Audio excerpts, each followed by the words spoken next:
Assalamu alaikum dostlar. Sizlerмен кайрадан мен Нурсултан. Бүгүн Германия Штутгарт шаарындагы Рождество базарга келдик. Az бул жактагы базар кандай болот, ошол тууралуу баардыгын көргөзүп айтып берем. Андыктан менден алыстабай, каналга катталып, комментарий жазып, лайк басып турабыз.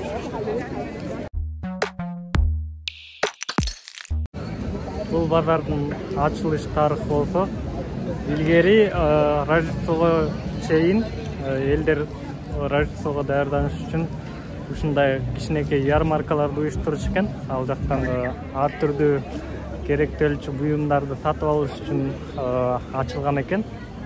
Мисалы үчүн жанагы жаңы жылдык балатыга оюнчуктарды, ар түрдүү жемиштерди, таттуу нерселерди сатып алыш үчүн. Ошо жылдан жылга болуп отуруп, бул дагы өздөрүнүн салты болуп калыптыр. Ошондон улам Германиянын ар бир шаарында, шаардын ортосунда ушу Рождествого чейин бир ай эрте ушундай базарлар ачылып, ушундай көптөгөн кызыктуу буюм тагындарды сатышат экен. Базардын көрүнүшү ушундай, көптөгөн ар түрдүү даамдуу нерселерди сатуучу жана ошондой эле буюм тайым, жаңы жылдык балатыга кол тойтурчу оюнчуктарды саткан ушундай павильондор орнотулган. Бул базардын салты болгон ушундай атайын сусундуктар сатылат. Бул жакта пунш, анан глюквайн деген сусундуктар.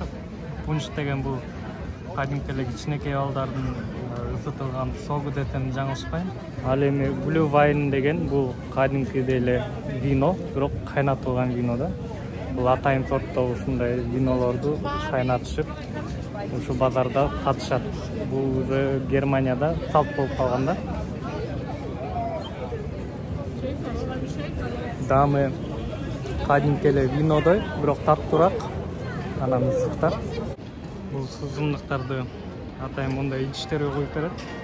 Ичип бүтүп бошоткондон кийин кайра бизге ушу идишке таштаган акчабызды кайрып беришет да.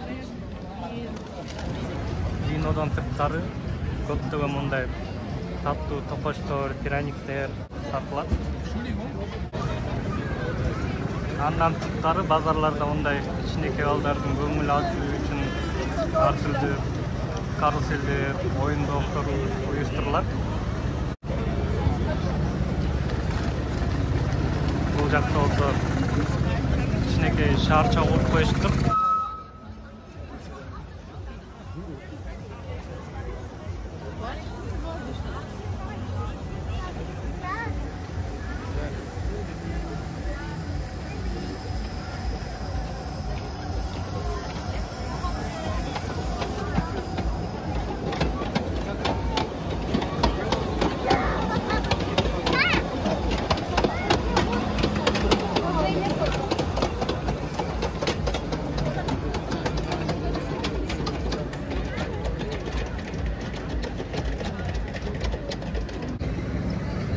Кадимкидей эле шаар көчөлөрү менен, жарык берген столбалары менен аны тегеретип, кичинекей поездар айланып жүрөт.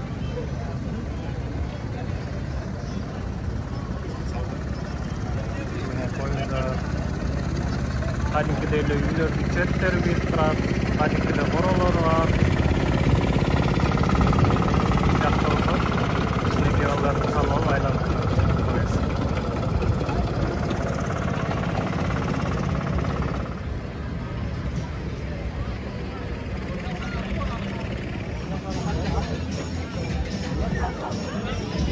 Эл көп, бүгүн базар күн.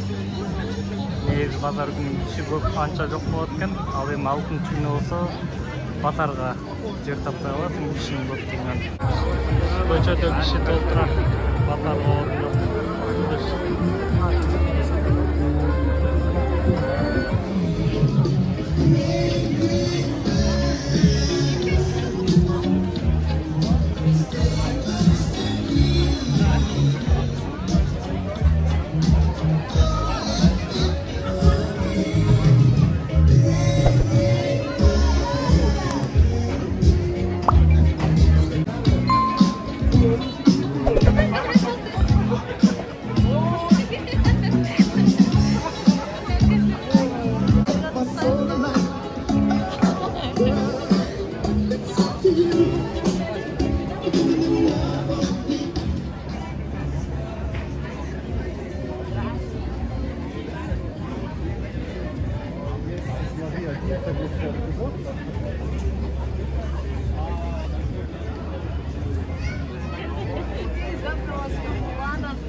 Ушундай үйгө керектүү ар түрдүү буюм тайымдарды сатышат.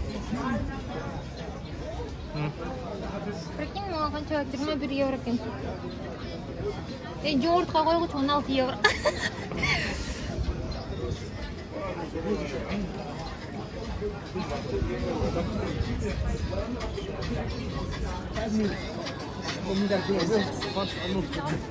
Бул жакта болсо все по 50 деген магазиндер бар го, ошолорго окшош экен.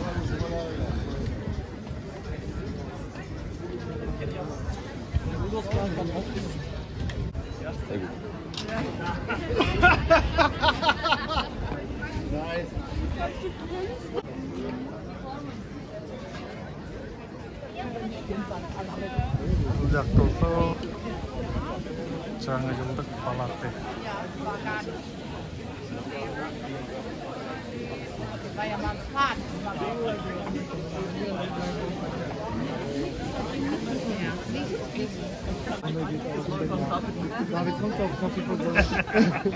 Ар түрдүү сувенир сатуучу дүкөн.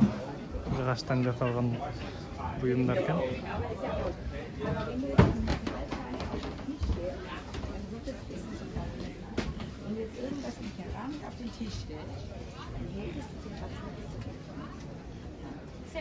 Ар түрдүү кружкалар. Жакнай бул жакта менин атымды издеп жүрөт. Сенин атың бар экен? Может бар там, Мали дегендер барсаң бар. Менин атым бештим жок. Диана деген бар экен. Солто жумшак оюнчуктар. Койлор. Отундарын алып беш. Бул жакта болсо отундан жасалган балатылар, ар түрлүү буюмдар, кийизден жасалган буюмдар, сумкалар, жумбайпактар, колгаптар.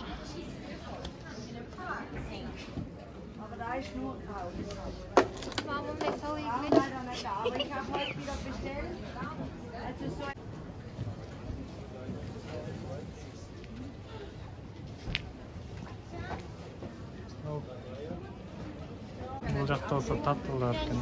Шашлык, печенье, пряник. Жейдиң жан? Жака, жейдиң? Жейдиң? Жок, жегим келбейсиң. Осып көргүң келбеле? Осып көргүң келбеле? Я. Жеп көргүм да. Жакпайбы? Костюмдан деген мага көп деле жакпайт. Бирөө жетет да. Сен жеңил та бир дагы. Та бир дагы. Эсинен. Мен нагат менен мандаль менен көргөн. Катышты. Шокобуз. Ben ondan попробуем. Al şunu. Алло. Соня, кондем хам? Bunlar ne lan? Neden жасалыр? Лепуха, бул мандаль менен, миндаль менен. Кыргызча. Пряники. Шоколадный пряник. Данек менен татты токоч. Миндаль менен. Миндаль менен татты токоч. Татты токоч. Ича как тебе? Жауыз шаққан ғой? Жақпайды бұл. Же. Алдың ба же?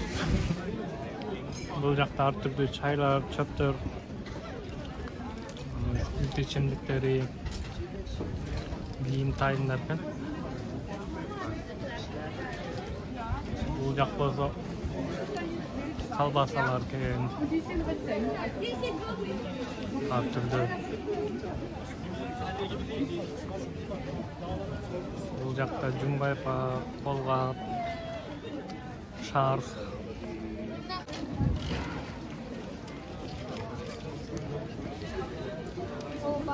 Бұл жақта бал сатқан дүкен екен. Дүкен емес, павильон деп қой. Балдың түрі екен. Жығаштан жасалған ашқана бұйымдары. Шаяқ, чөміч. Жаңа ашқана.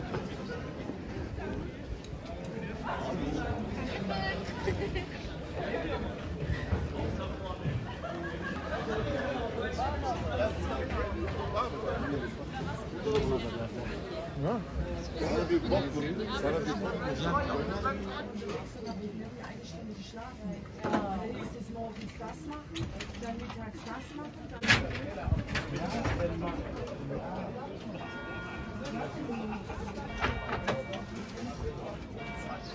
Бул базар кечки саат 9га чейин ачылганга эле уруксат. Ошол себептен туура саат 9да бардык павильондор жабыла баштайт. Достор, окууга тапшырам деп даярданып жүрүп көптөгөн видеолорду тартып жүктөгөнгө убактым болбой калды. Буюрса сентябрь айынан баштап окуумду баштап алдым. Азыр кичине бош убактыларым боло баштады. Буюрса силерге кызыктуу, пайдалуу жаңы видеолорду тартып жүктөп турганга аракет кылам. Жана ошондой эле силер видеолордун алдына жазып кеткен комментарийлериңерге жооп бере баштайм. Менин каналыма жазылганды унутпайбыз, пикир калтырып жазып турабыз. Жана ошондой эле лайк басканды дагы унутпагыла. Кийинки видеолордон көрүшкөнчө саламатта калгыла.